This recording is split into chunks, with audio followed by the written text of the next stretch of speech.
If you were born before 1959 and a Social Security check lands in your bank account every month, there is a very good chance that the IRS is reaching into that check and taking a cut you were never told about, and that you have the legal power to stop it with a single piece of paper that costs you nothing. I am not talking about a tax everyone has to pay. I am not talking about something only the wealthy deal with. I am talking about a quiet, automatic tax on your Social Security benefit that hits middle-income retirees the hardest, that almost no one explains in plain English, and that millions of older Americans are paying right now without ever realizing they had a choice. The retiree who walks through my office paying this tax is, on average, handing the federal government between $1,000 and $3,000 a year out of a benefit they already earned, already paid into for 40 years, and already thought was theirs. And the cruelest part is this: whether your Social Security gets taxed, and how much, is not fixed. It is not set in stone. It depends on a single number that you can actually control, if someone shows you how. Get a pen. Get the last tax return you filed, the one sitting in a drawer you have not opened since April, because by the end of this video, you are going to understand exactly why the IRS is taxing your Social Security, exactly how to find out if you are overpaying, and exactly which form and which moves put that money back in your pocket. Here is exactly what I am going to walk you through in order. Number one is the calculation the IRS secretly uses called your combined income that decides whether your Social Security gets taxed at all, and the two thresholds that almost no retiree has ever heard the names of.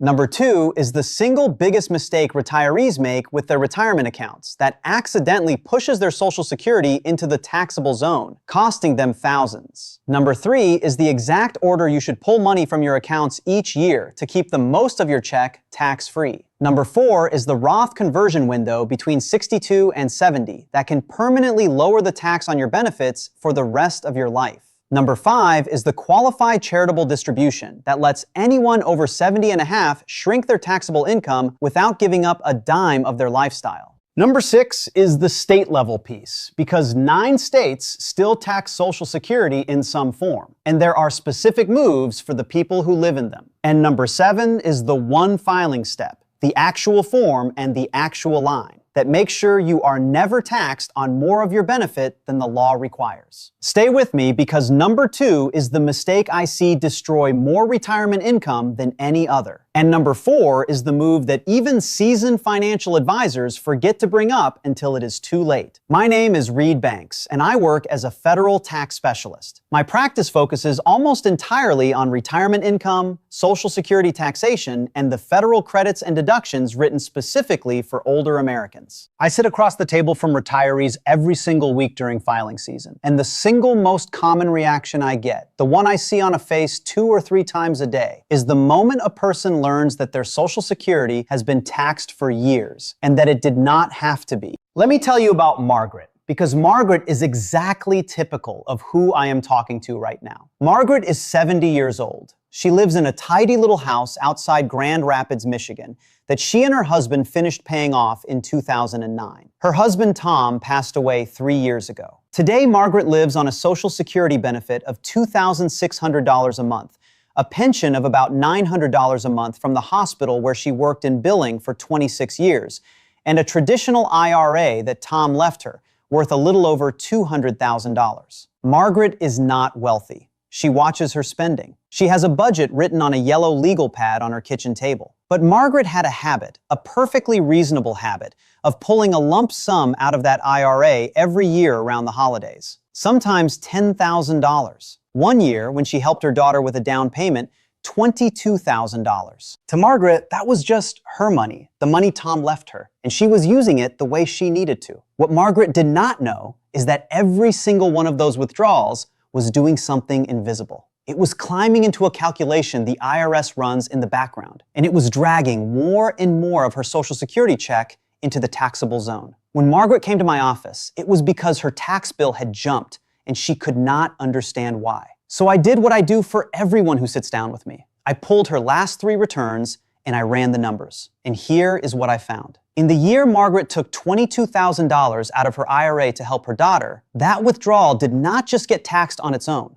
It pushed 85% of her Social Security benefit into the taxable column. Margaret paid tax on over $26,000 of Social Security that year. Money that, with different timing, could have been taxed at far less, or in some years, not at all. Over 3 years, Margaret had overpaid the federal government a little over $4,000, purely because of when and how she pulled her own money. The reason I am telling you about Margaret is not because Margaret is unusual. The reason I am telling you about Margaret is because Margaret is the rule, not the exception. And the man or the woman watching this right now is very likely making the exact same invisible mistake. So let me explain why this happens. Because once you understand the mechanism, you will never look at your Social Security the same way again. Most retirees believe one of two things. Either they believe Social Security is never taxed because they paid into it their whole working life, or they believe it is always taxed, like a paycheck. Both of those are wrong. The truth is in between, and it runs on a formula. The IRS does not look at your Social Security alone. It looks at a number it calls your combined income. Combined income is, roughly, your adjusted gross income, plus any tax-free interest you earned, plus 1/2 of your annual Social Security benefit. The IRS adds those together and compares the total to 2 thresholds. Now here's the part almost no one is ever told. Those thresholds were written into law in 1983 and 1993, and they have never once been adjusted for inflation. Not once in over 30 years. For a single person, the moment your combined income crosses $25,000, up to half of your Social Security becomes taxable. The moment it crosses $34,000, up to 85% of your benefit becomes taxable. For a married couple, those numbers are $32,000 and $44,000. Because those thresholds were frozen in the 1980s, and because Social Security checks and retirement balances have grown for decades, more and more ordinary middle-income retirees get pulled across those lines every single year. This is why the tax that was originally designed to hit only the wealthiest retirees now reaches deep into the middle class. And here is the lever that changes everything. The piece of that combined income calculation you can actually control is the money you choose to pull from a traditional IRA or a 401k. Every dollar you withdraw from those accounts counts toward combined income. So the year Margaret pulled $22,000 to help her daughter, she did not just spend $22,000. She shoved her combined income across the 85% line and lit up almost her entire Social Security benefit as taxable. The withdrawal was reasonable. The timing is what cost her. The mechanism is not a trap, and it is not a scam. It is a frozen formula that quietly punishes people who do not know the lever exists. Margaret did nothing wrong. Margaret just never had the lever explained to her. Now, before I give you the 7 steps, let me show you 2 more people, because I want you to find yourself somewhere in this. Frank is 68 years old. He lives in a condo near Tampa, Florida, on a Social Security check and a modest amount he draws from a 401k he rolled over when he retired from a regional trucking company. Frank told me, the way a lot of men his age tell me, that he just takes whatever he needs, whenever he needs it, and does not think too hard about it. And that was the problem. Frank was taking large, irregular withdrawals, a chunk in spring for a fishing boat repair, a chunk in fall for property taxes, and every one of those chunks was bouncing his combined income up and down across the threshold. By simply spreading those same withdrawals evenly across the year, and by moving one of them into the following January,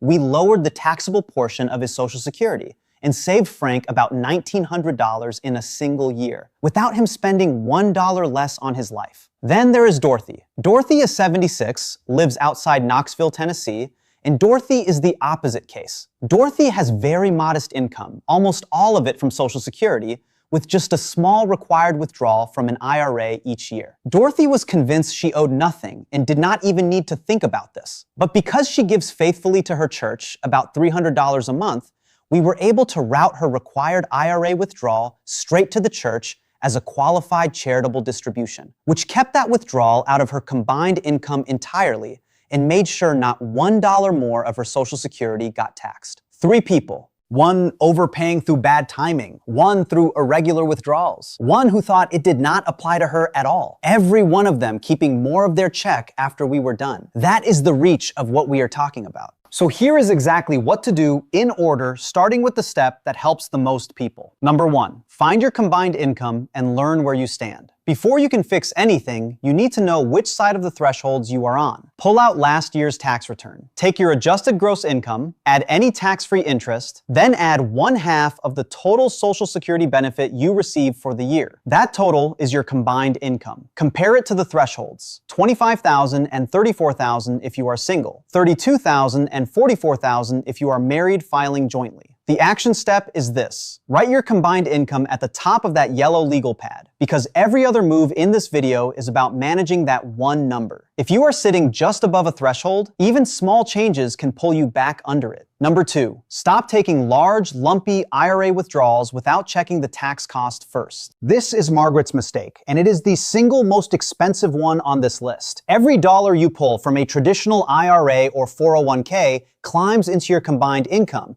and can push your Social Security into the taxable zone. The action step. Before you take any withdrawal over a few $1,000s, ask one question out loud. How will this affect the taxable portion of my Social Security? If you need a large sum in a given year, look at whether you can split it across 2 calendar years, taking part in December and part in January, so that no single year spikes your combined income across a threshold. That one habit, asked before you withdraw instead of after, is worth more than almost anything else I can teach you. Number 3, build a withdrawal order and follow it every year. The accounts you own are taxed differently, and the order you draw from them changes how much of your Social Security gets taxed. In general, money from a Roth account does not count toward combined income, while money from a traditional IRA does. The action step. Work out, with a preparer or on paper, a simple yearly order. Many retirees do best taking just enough from taxable and traditional accounts to stay under a threshold, then drawing anything extra they need from a Roth so it does not light up their benefit. You do not need to be fancy. You need a plan you repeat every year instead of grabbing money at random. Number 4, use the Roth conversion window between 62 and 70. This is the move that even seasoned advisors forget to mention, and it is the most powerful long-term lever on this list. In the years after you retire, but before your required withdrawals and your largest Social Security checks begin,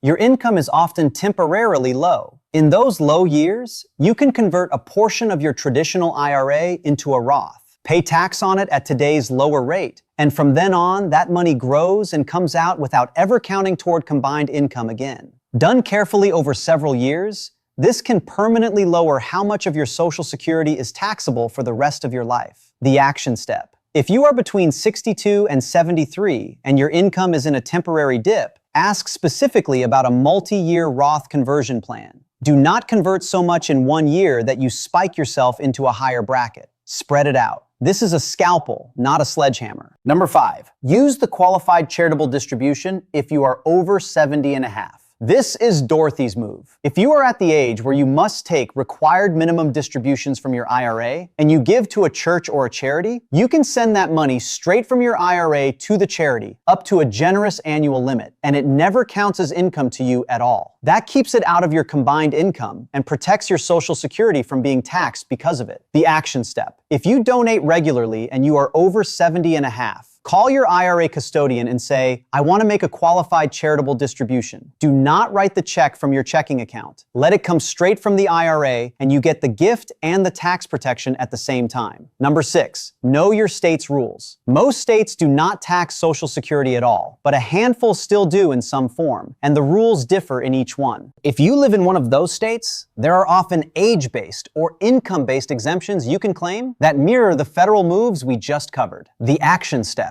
Search your state's name plus the words Social Security tax exemption, or call your state Department of Revenue and ask one sentence. Does this state tax Social Security benefits? And is there an age or income exemption I qualify for? If you are considering a move in retirement, the state you choose can change your tax bill for the rest of your life. Number 7. File it correctly and check the taxable line every year. All of this only works if your return is actually filled out right. The taxable portion of your Social Security is calculated on a specific worksheet and reported on a specific line of your Form 1040. The action step. Every year, look at the line on your 1040 where the taxable amount of your Social Security is reported. If that number is high and you did not expect it, that is your signal that a withdrawal or a piece of income pushed you across a threshold, and it is the flag to sit down and plan before next year. Never just sign the return without looking at that line. That line is the scoreboard for everything we talked about today. Now, I promised you one more, and this is the move that sticks with people. If you have filed returns in the last 3 years, and you now suspect, after watching this, that you were taxed on more of your Social Security than you needed to be, you are not necessarily out of luck. In cases where a return was actually prepared incorrectly, the federal government generally allows you to file an amended return using Form 1040X for up to 3 years back. This will not undo a withdrawal you already made, but if the taxable portion of your benefit was calculated wrong, or a deduction or exemption was missed, an amendment can recover real money. The action step: gather your last 3 years of returns. Find someone who understands Social Security taxation specifically, and have the Social Security worksheet on each return checked line by line. The window to amend closes a little more every year, so this is not a someday project. This is a this month project.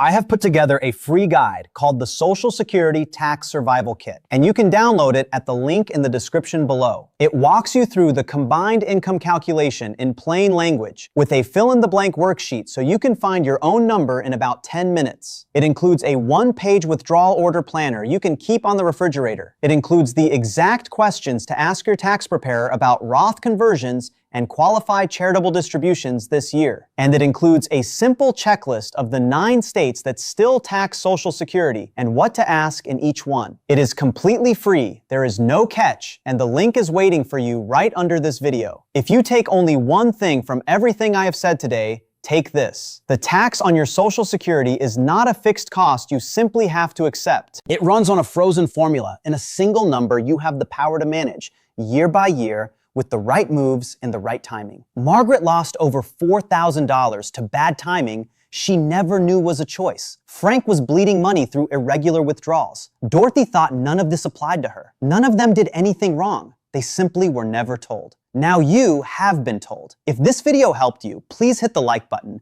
because every like helps the algorithm put this in front of one more retiree who is quietly overpaying right now. And subscribe, because I go through one of these money-saving rules in plain English every single week. And the next one I have for you covers the 3 Medicare premium surcharges that quietly rise when your income crosses a hidden line and how to avoid them. And before you go, do one thing for me. If you have a parent, a spouse, a friend, or a neighbor who receives Social Security and pulls money from a retirement account, send them this video.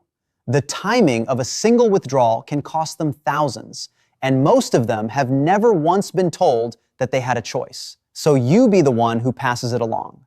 This is Reed Banks, and I will see you in the next video.